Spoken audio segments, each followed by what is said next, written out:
And this is kind of where people get a bit sucked into all the processes you learn, you feel you have to do. But we need a level of common sense. We're not so focused on steering a compass course, we're looking at what is around us.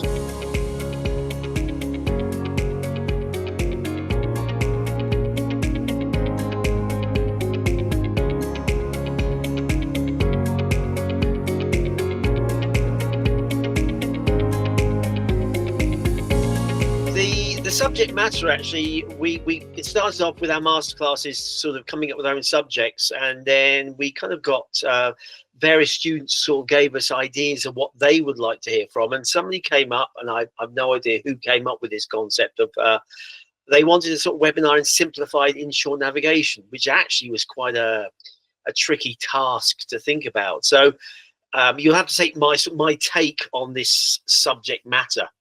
And the first thing I just wanted to say really was a sort of a comparison between this and what you are doing. Now, all of you are doing either the day skipper theory or the yacht master theory, or indeed the fast track.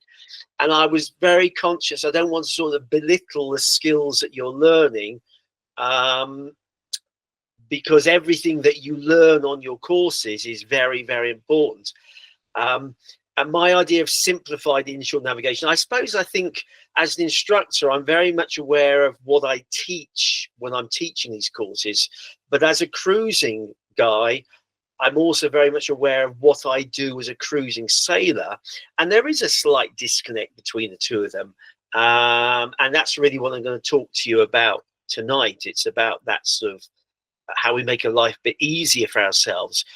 But I said, I don't want to belittle it, because I went through the day skipper theory training and the yacht master training, and it's very important because you've got all the nuts and bolts, the full understanding.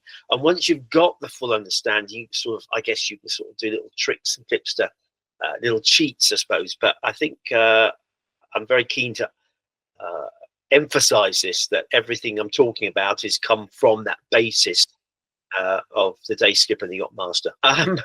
I've put this in here just to kick us off as well, and this is, and I point that this is very much a personal opinion. It is not an opinion of the ROA, it's not even opinion of Ardent or my fellow instructors, but it's me, and I can do this because I'm an old grumpy old guy, and I just hate chart plotters in cockpits. And I know so many of the boats you may be on have chart plotters in cockpits, but I think the reason I hate it is about poor planning. Depending where you are in your courses, you will have gone through the passage planning process. You'll have talked about APEM, appraisal and planning. It's about doing your homework. And I think having chart plotters in your cockpit by the wheel is bad, because rather than look around you and be aware around you, people stare at their chart plotters and they don't do the preparation. They don't think about stuff. And it's like, you know, the world we live in, you know, people walking around with their heads stuck into their mobile phones. This is personal. Your chart plotter should be down below. You should have thought about this stuff. Your wind instruments, your depth sounders, absolutely. But I really am anti the sort of having this thing stuck in your face all the time. Anyway, that's my little grump there. So what I wanted to talk really, it's about simplified passage making, and most of the passage we do are simple, but not always. And this is where my focus on this little webinar is about the passages that we probably do 70 or 80% of the time, and mostly they are simple passages. Sometimes they are not, sometimes they're complicated, and that's sort of something I want to just get across here. I'm going to talk a bit about I live down in Falmouth when I'm not in France, and a very classic trip is to go up to the lovely little port of Foy. It's about 20 miles up. It's a really lovely passage. It's something as when we're teaching day skipper, we do that as our sort of really our little first cruise, and it's a really nice trip, and it's a simple journey, as hopefully you'll see. But I wanted to make this comparison that whereas most of the trips we do are like this, here is my other example. This is northwest France. This is sort of Brest and Ile-de-Oisson. And this is a coastal passage as well.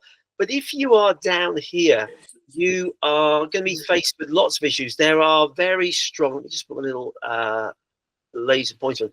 There are strong tides all the way along this north coast here. We've got the Canal de Four, which has got tidal streams that run at 4 to 5 knots. We've got the Raz de Seine, where the tide runs through here at 7 to 8 knots. We've got traffic from the traffic separation scheme here.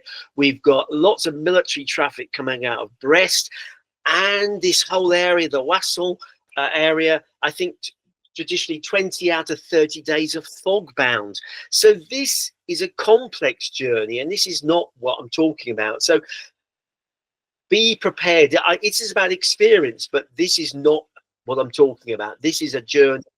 We need to do lots and lots of homework to really do this journey, whereas my little journey here is what I would be doing 80% of the time, and that's what I'm focusing on now. So first of all, and it's something I think you should all be aware of, and certainly when I step aboard a boat, especially teaching, and on that first moment, I asked the crew and I asked the skipper their preparation for the journey.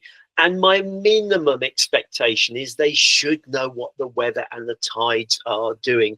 And this is fundamental. I think not even just the skipper, but really if you've got an interest in sailing and you're going sailing, you should have done that very basic homework to know what is the weather doing for today or for the weekend, and what is what are the tides doing. And I think that is the most basic of information that I would be surprised and slightly disappointed if somebody hadn't thought about that in this initial planning stage. So I think it's important. And having got that information, stick it in the logbook.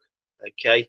For those of you who've progressed on, I've talked about passage planning and the appraisal part of the system, the planning. This is important information. We don't need to produce super detailed passage plans necessarily, but I would say that just to do things properly, if you've got a logbook, and you should have a logbook, as a minimum, you should fill in the basic information, give the date, give the crew, and you should write down what the weather forecast is for the day and what the tides are doing for the day. And that shows at least you've thought about this passage. Charts and charting. Now, I know I spent some time in the last webinar talking about this with the losing of paper charts, and I just a quick word. I like paper charts, but I appreciate paper charts are going, and even for me now, I've got an old boat. She's got a chart table. I feel a bit naked if I haven't got a paper chart out there. But of course, we know that. And the problem you've got faced with you, of course, is we're all using electronic chart plotters, which is fine. But you're now looking at typically something like a 7-inch or a 9-inch or a 12-inch screen. It's nothing like the size of a paper chart. You just need to think about how much detail you're looking at. And I think computers and tablets are one thing, but trying to navigate off your little mobile phone with such a small screen size is not a great idea. And so the bigger you can have your chart plot, the better. And of course, up to this current stage, you know, I have my paper charts on my chart table. I have my Navionics on my little tablet. So I've kind of got a backup. But again, as Ed will have talked about, when we lose paper charts, you've got to think about your backup. You can't just have one device, because if that goes down, that's all you've got. And whether you choose to have 2 tablets or 2 chart plotters, but it's just something you need to think about. Okay, so starting about how we can simplify things now. This is just an image. Hopefully many of you will recognize this as a tidal curve, and you'll have learned to use these, and they're pretty straightforward to use. But of course, we are moving forward. And I, like many of you, will be using apps for this. And here's a couple I've got here showing you. On the left-hand side, I've got my Imray tide on my phone, and on the right hand side we got Admiralty Easy Tide, and these are both two easy, cheap, free apps you can get for your phone or your tablet or your computer to get this this information out. Be cautious with these, and I know it's within our courses, but you need to trust where the data's come from. I've been using these apps for years now, certainly the IMRE Tidal Planner, and I've learned to trust it. But in the early days, I was doing my manual calculations to compare it with what my little phone was telling me. Don't just believe because it's computerized, it's right. It might not be. And you'll see that the Easy Tide option, in fact, actually, sorry, both of them, these are Foy in the southwest, these are secondary ports. So we need to think about where that data is coming. But just be careful when you use these apps, make sure you know or have some faith in the legitimacy of the information. And that comes just from experience. But of course, I use these apps. Now, I'm just thinking about simplifying that whole process, tidal height calculations. And this is kind of where people get a bit sucked into all the processes you learn, you feel you have to do. But we need a level of common sense, I think, when we're sailing. And here's my first little example here. And I'm imagining I'm doing a trip up from Falmouth up to Foy. And let me just show you. This is a little image of Falmouth Harbour, and I can tell you that my mooring is about here. And if I think about getting out of Falmouth Harbour, I can quickly look at these values. These are all chart data, which you will know is the minimum depth of water at any given time. And I can see straight away my boat draws 1.7 meters, and I can see that there is no problem with depth there at all. And moving on to my sort of trip as I go up the coast again, if I look up this trip here, then I can see I've got typically 20, 30, 40 meters of water all the way up the coastline here. And then looking at Foy here, then as I come into Foy, you'll see again, we've got in the main harbour, we've got 8, 9 meters of water, and even the edges, you've got sort of 2 or 3 meters. And the point is, I get many people get a bit fixated on working out these tidal calculations super accurately. But what I'm saying to you is, if I was doing this journey, I know that there is a depth of water from my mooring all the way up the coast into Foy. I don't need to actually do a tidal calculation. It is unnecessary.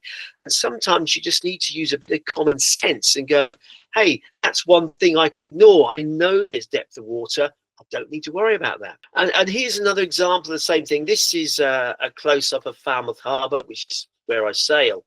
One of those little facts that some people will tell you if you come down here is that Falmouth is the 3rd deepest natural water harbour in the world. And you'll see we've got this lovely deep water channel running up here, typically 20 or 25 meters of water here. And we got ships come up the harbour here and winter up the top. But what I want to show you is that you'll see at these upper reaches, we've got kind of quite shallow outside the main channel, 0.3, 0.4. And obviously my boat draws 1.7, which means if I sailed into them, then I would go aground. But again, using common sense, springs and neaps. If we look typically at our springs and neaps value, well, at springs, I know typically in Falmouth, it's about 0.2, 0.3 of a meter. I know at springs low water, I would go aground. And therefore, when I'm sailing around the harbour, I have to be very careful to keep in the deep water channel. But if I know that I'm at neaps, I don't need to think about the tides at all, because low water at neaps is 2 meters. My boat draws 1.7. It means I can go anywhere I want in this harbour. And so I don't need to worry about doing a tidal calculation because I will always have sufficient depth. How do we know if we're at springs and neaps? Well, again, you'll know the answers, hopefully. We can look at the tide tables, but I, being a celestial guy, I always say, look to the skies. And so hopefully you'll know that if you are looking at a new moon or a full moon, You know it springs, you know you need to be careful with the tides, but whereas if you're looking at half moon, you know it's neaps, and therefore tidal restriction will not apply. Okay, tidal streams. I am aware, obviously, as we go through the day skipper and the yacht master, we do a lot of estimated positions and courses to steer, factoring tidal vectors, which is quite a complex thing to get your head around. But very often when we're sailing up and down the coast, we don't really have that as a real problem. Pretty much the tides run up and down the coastline. And so really what we're concerned about is the tide with us or it's against us?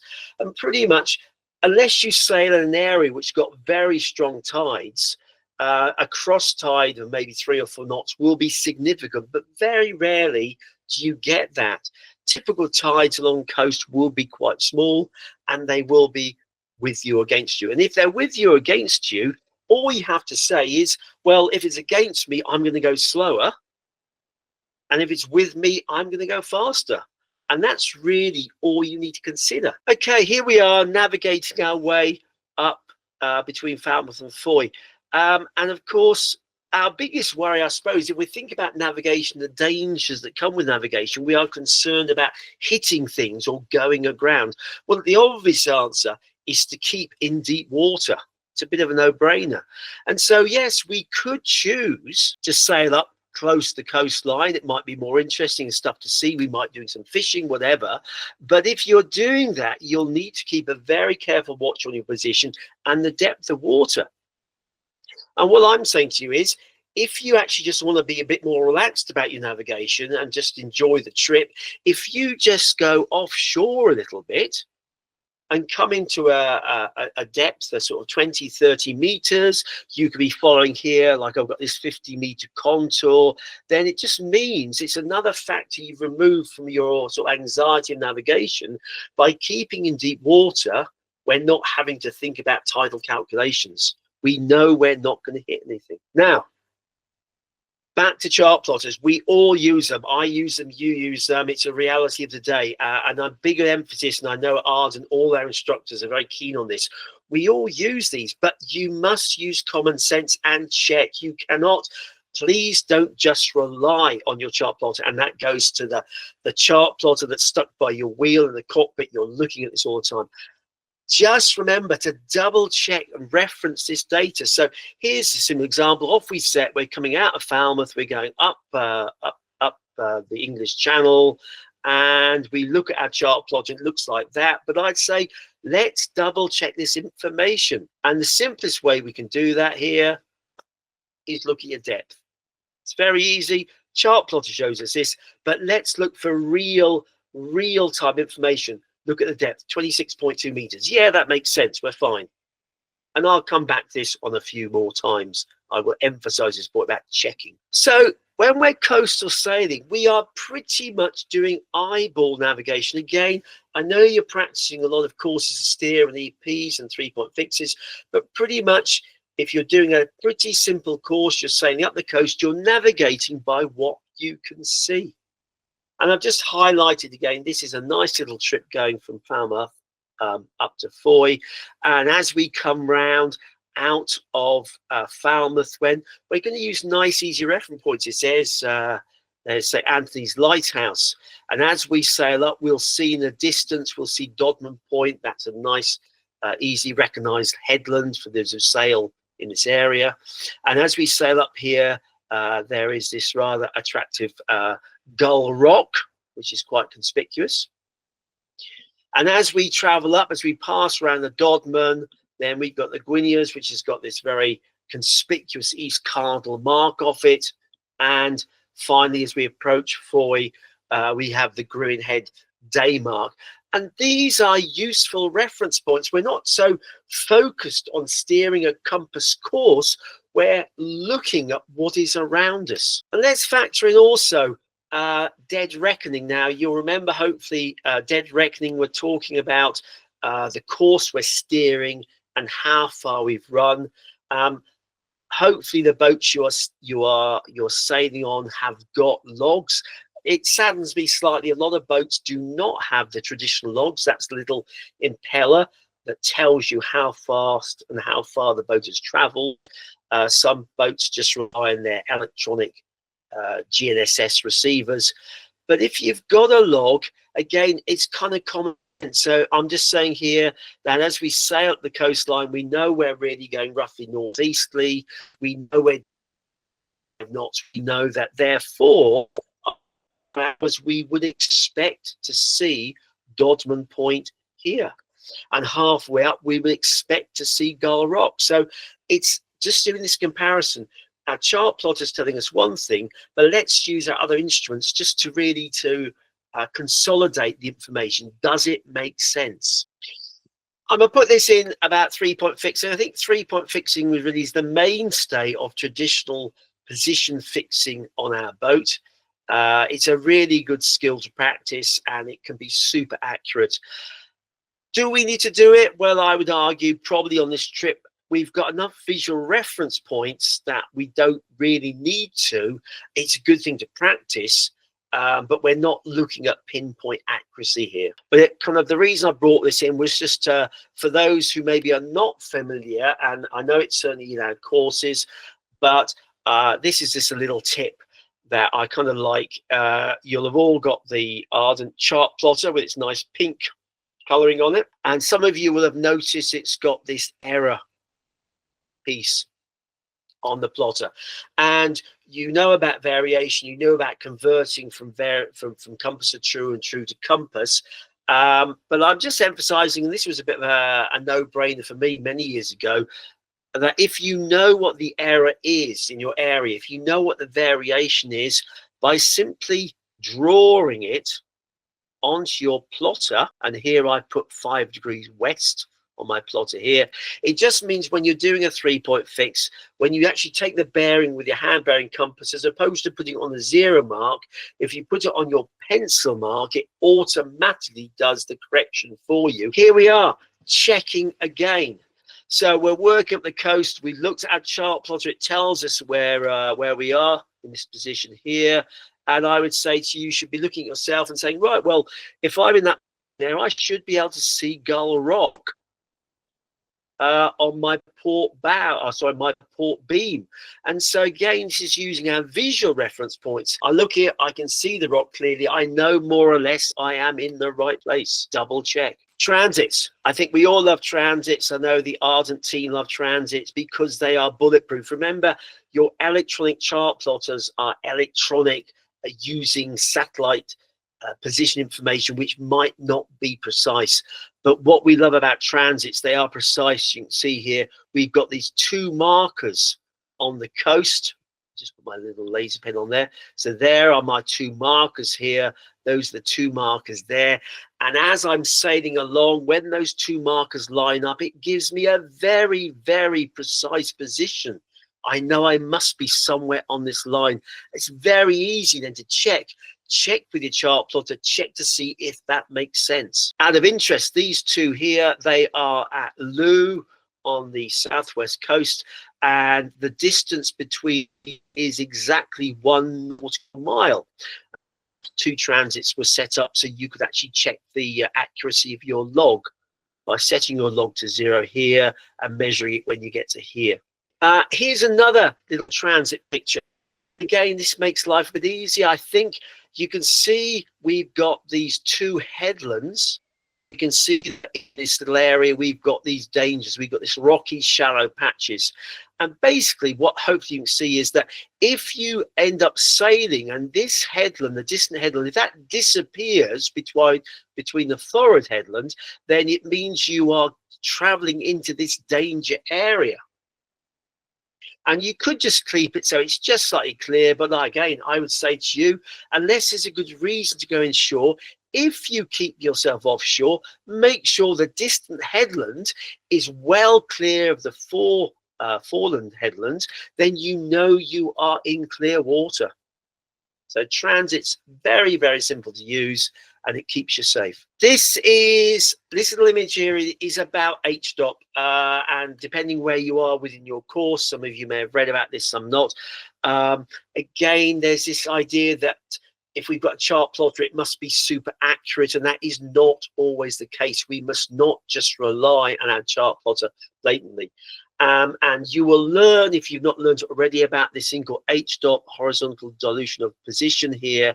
And it tells you the accuracy of your fix from your GNSS satellites. And this is an image showing us the satellites. And this value, if you're using a chart, most of you will be doing, there will be somewhere within the menu system, it will give you this H-dot value about the accuracy of your satellites. But my point with this side is rather than trying to navigate to just keep of the dangers. And this is again a problem that's evolved with chart plotting. Is in the past, if we knew there was a dangerous reef or some rocks, we just gave them the wide berth. We would stay a half a mile off or a mile off.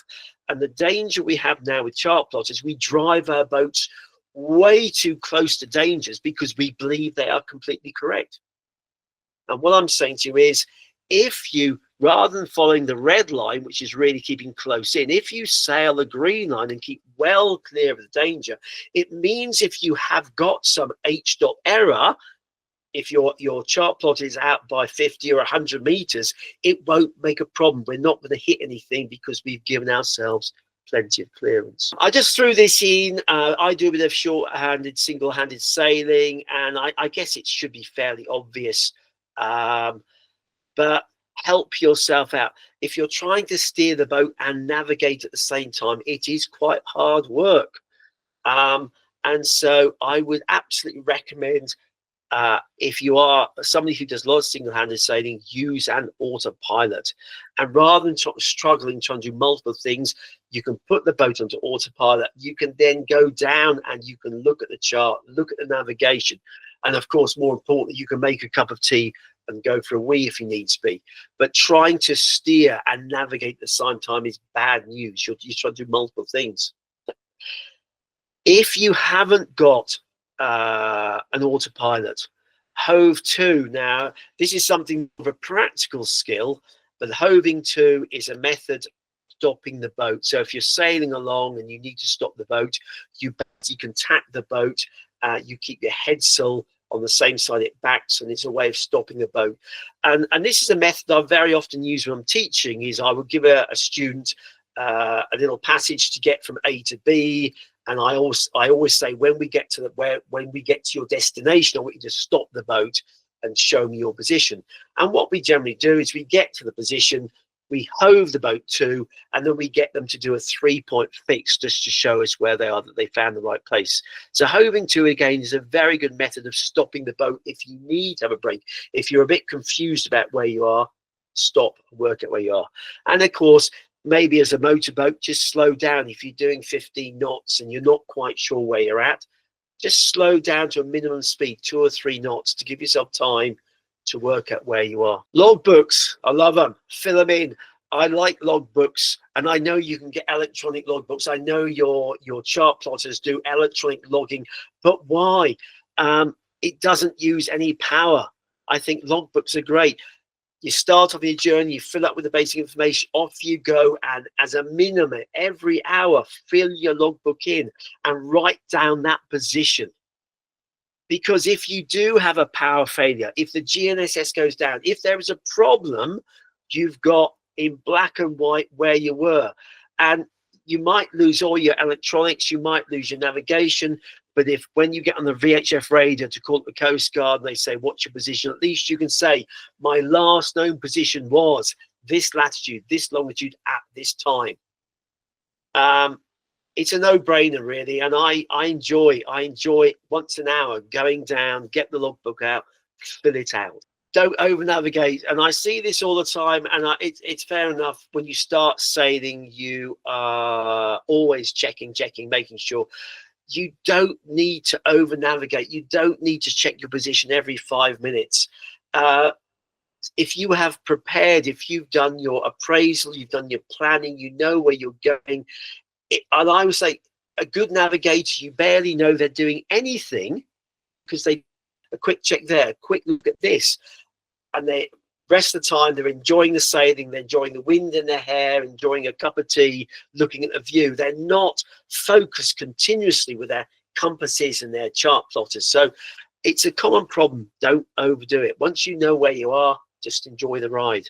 Am I chuck this in really? I'm aware, I've always been aware, I suppose, steering a compass cord is a skill. When you start sailing a boat, then you'll have very much a zigzag course. It is actually quite hard to steer the boat on the compass course. And it's one of those skills that you will learn and you will get better and better and better at it.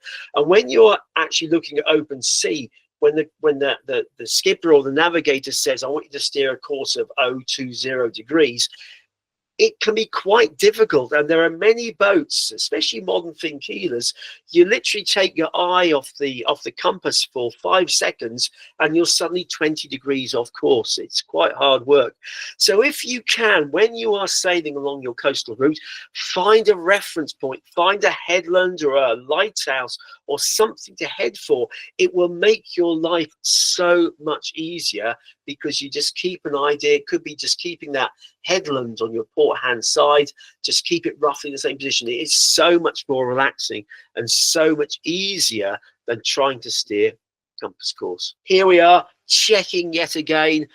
You'll see now we've passed the Dodman, we're heading up towards Foy.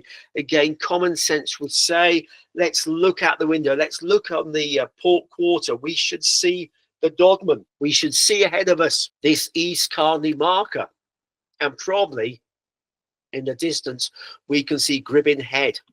Okay, night time now, and I'm a real fan of using sectored lights again, as opposed to just using my chart plotter, and hope this is a good example that here I am coming up around the Lizard and I'm heading towards Falmouth. And if you're familiar with the chart, you'll see that there is this sectored light from St. Anthony's Lighthouse. And you'll see that from my current position, I will see that as a red sector. And this is really easy navigation. If I can see the red sector, it tells me you are running into danger. I'm running up to the rocks. And so basically, I keep traveling eastwards. And eventually then my sectored light is going to change from red to white. And actually, this is a very good way of position fixing as well. As my light changes from red to white, then I know that I must be on this line here. So it's a good way of actually confirming my GNSS fix on my chart plotter. And then by going a bit further east, then my light becomes white. And I know that I am in clear water. And at that point now, I can go due north, and I know I'm clear of the nasty rocks here. And I use sectored lights a lot if I can, because rather than electronic information, it's real information. This is what you can see. These are real. And here's just another example. This is down just around in northwest France and Brittany. And I remember years ago coming up this passage here, and you'll see there are a number of sectored lights into the harbour, just simply following the sectored lights, seeing where the red sector was, seeing where the white sector was, and it actually led me finally into this white sector that led me into the harbour entrance. And with no other navigational tools, I was able to sail through the night and get into the harbour. And again, this is that subtle difference between using a chart plotter that is really, it's second-hand information almost from the satellites, as opposed to real information that you can see yourself. This is kind of common sense, but maybe we miss out on this, about using old tracks. Because basically, if you have sailed a boat somewhere before, if you have a regular route, you sail up and down the same place, you will probably have on your chart plotter, you will have tracks. And of course, the logic is if you follow the same track, you know you will be in safe water. And I notice I put here factor in the depth, of course, because of course, if you're sailing over an area that's shallow, then you might need to think about tidal streams. Tidal heights. But this is a great example. This big picture on the left here is a good example of a number of things. And this was taken down in Patagonia. And it just shows you the subtle difference, or not subtle so much, the difference between the charting and the GNSS. Now, the charts were accurate, the GNSS was accurate, but the two did not overlay correctly. And this pink actually is a radar overlay. And you can see if I did not have the radar on, if I was sailing down here without my tracks and I was sailing down to keep in the main channel here, I would end up hitting the land, especially if it was poor visibility. And it just shows you that sometimes your chart plotters and your GNSS is not as accurate as you might want them to be. So this is a trip up Loch Sween, and you'll see that the track shows me the edges of the loch here. When the visibility became poor, then by traveling back up the loch and keeping within the tracks, it meant I knew that I would be in safe water. So it's again another hand use of using previous tracks. And a little bit now, just to finish up about the chart plotters. Many of you got chart plotters in your boats. This actually, you may recognize this slide that's from the RWA training. And I just wanted to point out that we have these two lines, the red line and the green line. The red line is the water track. It's where we're actually steering. And for this, you will need a compass and you'll need a log. And then the green line is the actual ground track. And this is from the plot that your vessel is following from the GNSS, from the satellite point of view. And you can use that to simplify your navigation in that. Here we have an example. We're heading up towards the Dodman. You can see my red line shows me I'm heading for the Dodman. It looks nice and clear, but maybe there's more leeway than I think. And you can see that my green, my ground track, is forcing me inshore. And this is, in essence, it's the same way as doing a course to steer. If I want to correct that, all I simply need to do is turn the boat round to starboard, and so that the green line, the ground track, is going to pass nice and clear of the Dodman. So I've come around 10 degrees to starboard, and now I can clearly see the green track is going to clear the Dodman. So this is how we kind of do a course to steer using our chart plotters. Okay, and finally, not so much about navigation, but I know from my own experience of doing tidal calculation, it's a bit of a kind of, you're scratching your head and you're drawing yourself diagrams, and it can be a bit complicated working out your tidal heights and depths to anchor in. And for me, when I'm cruising, I'm anchoring most nights, and I need to do this calculation simply. And my little technique here really is pretty straightforward. Firstly, my depth sounder, I calibrate from the bottom of my keel. In other words, when my depth sounder reads 0.0, I know that I will go aground. And the reason I've done that is it simplifies my calculation. So again, using my app that I trust, as I come into a harbor, I quickly flip on my phone and it tells me what the depth is here, 5.1 meters. On the same screen, it tells me the next low water, 1.1 meters. And so very quickly, I can do that calculation, 5.1 minus 1.1. I can see the drop of the tide will be 4 meters. And then I just need to think about the clearance. How much clearance do I want?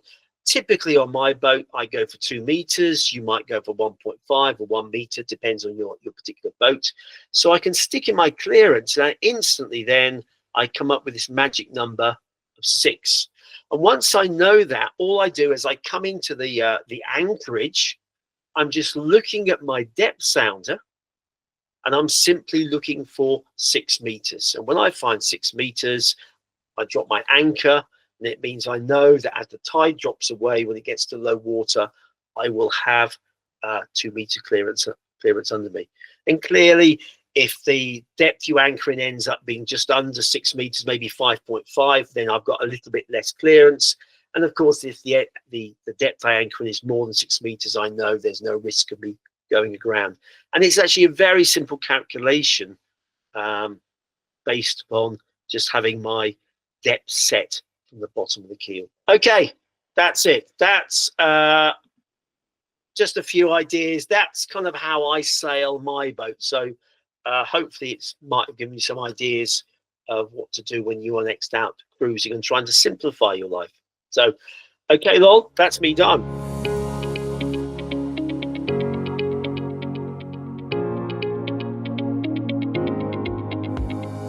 Okay, Charlie, when the house bears about 270 degrees. Information to work out our distance from the lighthouse and use that. We might be perfectly on track, but if we're not on Just time... have a look, I've got my phone here at the effects it has on our steering compass. Our echo sound is working, we can find a contour and follow it nicely into port.